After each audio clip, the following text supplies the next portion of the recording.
Hi, I'm Shakti Durga. Welcome to the Goddess Speaks podcast. This is a collection of discourses from the ancient goddess Artha, containing spiritual energy and activations and discussions of those discourses. I hope that the teachings are beneficial to you on your personal journey of enlightenment.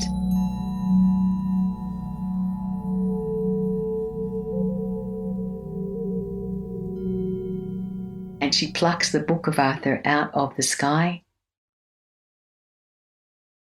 and eagles come around Mother Artha today.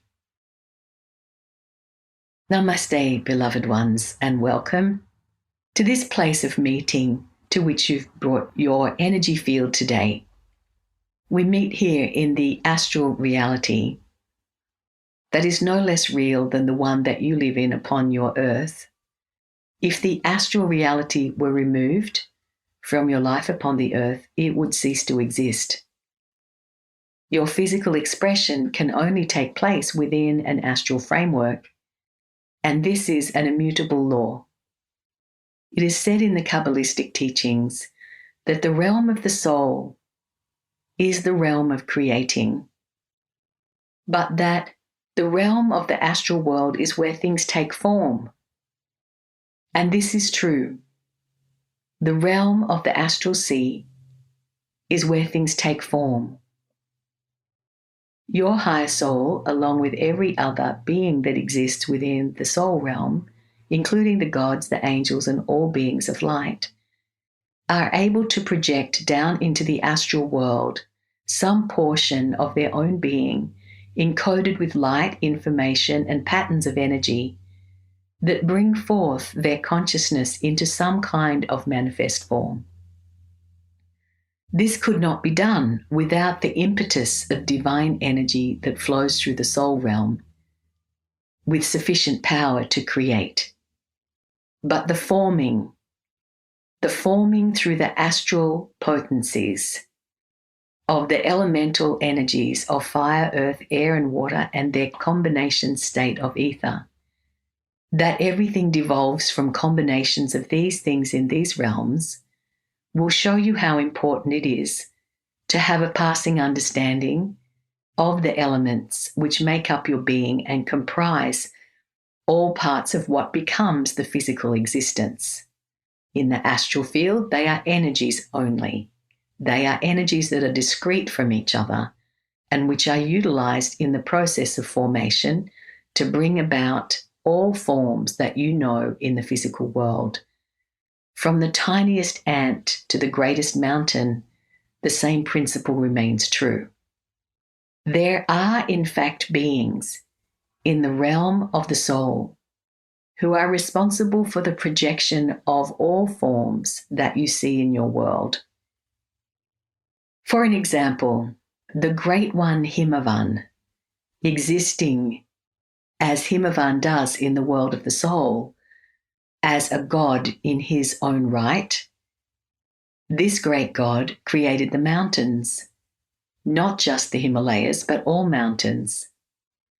In other cultures, this same quintessential energy of the divine in form may be called by other names, and this is part of the divine plan, that the spirit of each individual mountain will have some part of the projection of the god Himavan as you know it, but will also have a part of a design of its own, because there are also beings on the inner plane that look after each and every expression of a great one such as Himavan.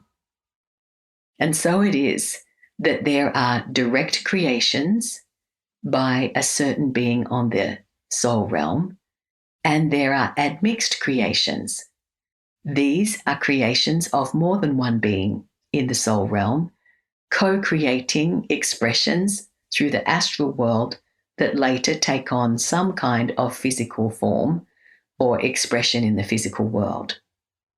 All of these light trajectories which enter into the world of polarity, which is the astral sea, then give rise to their own opposite in accordance with the divine plan, not because this realm is in any way evil or bad, but because it is the realm of creating.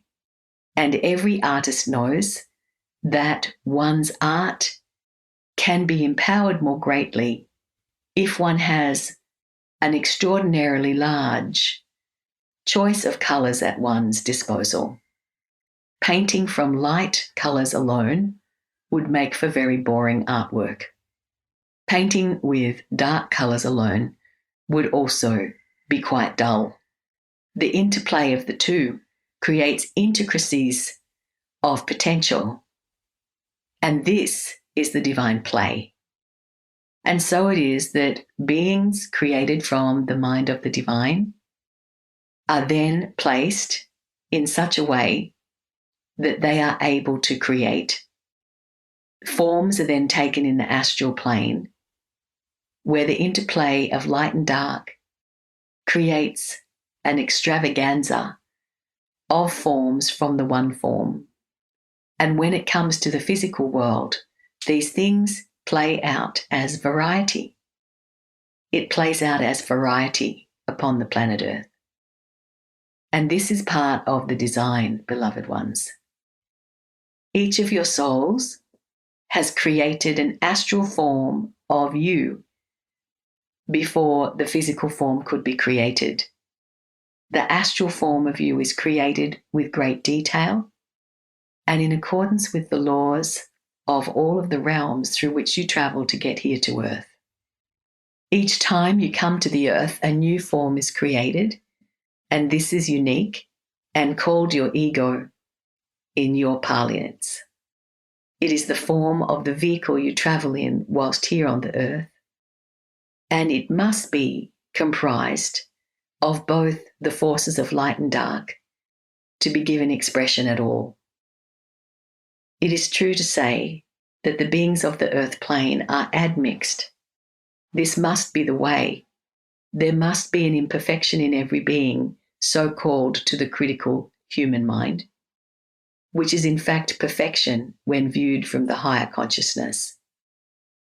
Some of these vehicles are able to maintain connection with the creator of their form, which is in fact their higher soul. And this connection must be maintained. One cannot expect that this connection will be maintained without some effort on the part of the vehicle itself to maintain that connection. The soul itself keeps connection in place through the silver cord you know of as your pillar of light. And this pillar of light gives rise to you having life. And the pillar is withdrawn from your body through the portal of death. An interesting part of the divine design for the play of consciousness is that when one's consciousness is evolving, one can perceive differences at times in one's response to how one lives one's life. One can perceive more clearly in meditation as well, and there is a strengthening of the feeling of being connected to something greater than yourself. And all of this is very healthy and desirable. It is good also that you have the understanding that this progression of consciousness has no limit, and complacency, which gives rise to egotism in the consciousness stakes, finds difficulty taking root within this group because of the depth to which your consciousness is grounded in the concept that it is an endless array of consciousness, that it is infinite, in fact. And this is a healthy thing to remember. Whenever you feel that you're done, you're cooked, you're superior, you've reached it, there is a little sliver of ego that is strengthened. And so stay in the question, beloved ones, and allow your consciousness to continue to evolve. The process of evolution of consciousness is not only an upward journey, but also involves the bringing forth of the higher energies down from the upper realms through the astral realm and into your physical life's expression. Avoidance of that which is going on in your physical life will limit you in your spiritual development. And if you find that you have the tendency to transcend rather than engage, then understand that this can be a trap whereby one's ego resists the ceding of authority to the higher soul, because the ego pushes one out of the vehicle to have an experience of the greatness, but not to bring that into the vehicle itself. The transcendental potency is essential for us all to master, and all great masters are transcendentally able. But there are other skills required, beloved ones, for the full development of your vehicles. The idea of consciousness and its ascending tendency is matched by another concept, which is that without maintenance, your consciousness will tend to devolve. It will tend to weaken, and you will never experience it yourself until you are a long way from where you were. The downward spiraling of consciousness is rarely apparent to the person. This is one of the great benefits of having a mystery school and a spiritual teacher, that as one stays in unity with the Sangha and the teacher, the flow of energy, which includes us all, tends to hold everybody more stable than would be capable of doing by ourselves. And as we stay connected to the teacher, the teachings, and each other, there is a lift. And this lift, in a dark age in which you live, is necessary to even stay in the one place. If you do nothing, you sink, because it's a dark age. If you only do a little, you might tread water. It takes a concerted effort for progress, but that progress resounds throughout the galaxy. And all of the beings of the soul realm cheer every part of process that is made, every development through a dark age, because we understand how difficult and challenging it is to make that progress with all of the pressure that leads to the devolution of consciousness before you blink. In accordance with the law of correspondence, you are reminded how in the physical body there is an expression, use it or lose it. This applies to the fitness industry, to our own muscular development, use it or lose it. Even when quite developed physically, without using that development, it dwindles. This is your safety for understanding consciousness in the same way. You can remind yourself that the law of correspondence is showing us something here. As it is for muscles, so it is for mind. As it is for the strength of our body, so it is that we must practice to retain the strength within the consciousness itself. Remember, beloved ones, that no beings are able to penetrate the pure white light of the consciousness that is greater than their own average. The peak experiences allow for a visitation, but we can see downwards to where others are making errors. We can see across as well to beings who are of similar consciousness to ourselves. But seeing upwards is very difficult because the world works differently at these higher reaches. Take the presence of our beloved Kamadhenu here today. She is a force of nature, part of the soul realm's expression from the divine mind, and it is through this energy of divine grace that when one reaches a consciousness of joy, inherent in which is love and compassion, when the joyous consciousness is replete and open and becomes your average, Kamadhenu comes to play in your life.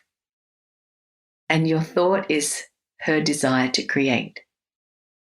And she knows you better than you know yourself, as Kamadhenu has access not only to your conscious mind, but to the recesses of that which your mind cannot penetrate, the 95% of you that is not known to the mind.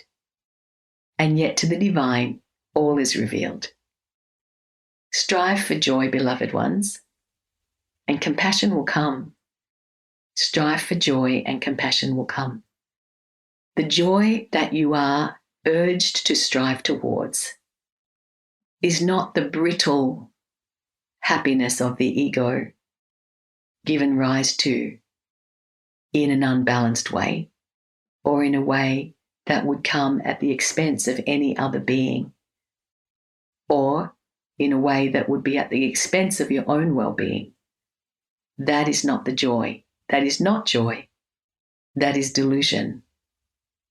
But the joy of friendship, the joy of love, the joy of nurturing, the joy of helping another person, the joy of opening to divine, the joy of divine connection, the joy of nature, the joy of each other. These are the true things of joy. And when they become more established within your being, a natural compassion arises easily and floods through you and your life. Think upon these things, beloved ones, for the initiatory process is noticed by your ego as the inconveniences that you suffer. Perhaps a pain here, perhaps a negative thought there, or a surge of emotion that you've suppressed for a long time. But focus your mind upon the joy, the burgeoning joy of divine communion, of friendship, of fun and play together. For remember that this world is created as a classroom, yes, but where the lesson and the object of the lesson is joy. You are learning joy. You are learning to be joyful with or without the stimulus that previously you thought of as the precondition to your joy. If you thought, I can be joyful if I lose 20 pounds, that's not the joy. That is conditional mind stuff. If you thought, I can be joyful if my body would stop aching, that is not the joy. If you thought I would be joyful if I got more attention, or if someone showed me more love, or if I had more friendship, this is not the joy. The joy is spontaneous and permeates both sides of polarity as you experience them, and lifts you from a mundane life to a supernal life upon this planet, even in the physical. In the background, you can find the bubbling of this joy, and it can start to seep through into your interactions more than it ever has before. And even when it seems that the opposite of joy is the expression that you are experiencing, look within that well, beloveds, for where the joy will meet you. Be empowered in your life by knowing that the purpose of your life is the embodiment of joy and all of the kindness and goodness and love and divine qualities, the boundless mirth, the play of the gods, the presence of Mother Kamadhenu. All of this is your inheritance, and you are preparing for it. This initiatory process, beloved ones, resounds, as you've been told already, through the heavens. But many of you have not been able to accept this, and your minds bounce away from the concept that anything you are doing as a group could be of notice to the gods and goddesses in a realm beyond your own. But it is true. This joint effort is appreciated because we understand the depths of the Kali Yuga, and it is appreciated.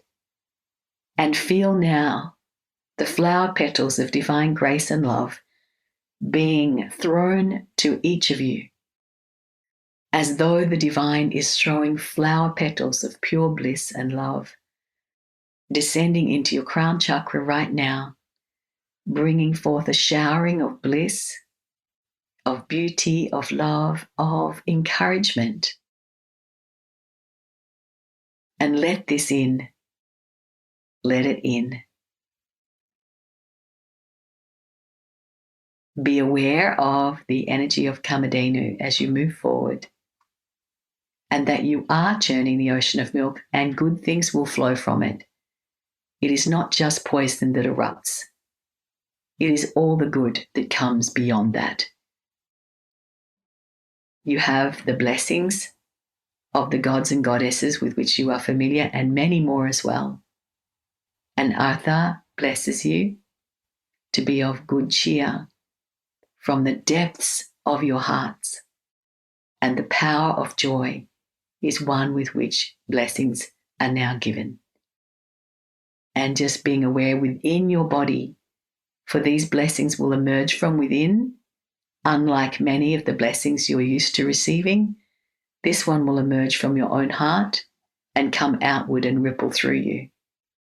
Breathing gently and deeply, and be willing for the blessing of joy. Be willing for the blessing of joy. Connect every day to the source of yourself, your higher soul and the friends of your soul. Connect, beloved ones, connect. And know that you are operating through many worlds. And everything you do that works towards the light will have endless repercussions, enriching your soul in ways beyond your mind. Namaste. And now just thinking thank you, and just meditate for a few minutes to allow that blessing from Mother Artha to come through all of the subtle bodies of your being.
And now just gently bring your awareness back,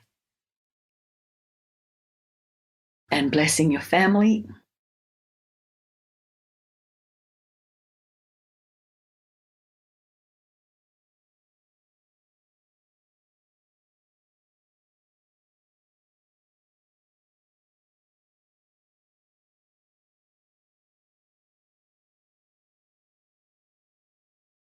and blessing your spiritual family, blessing each other.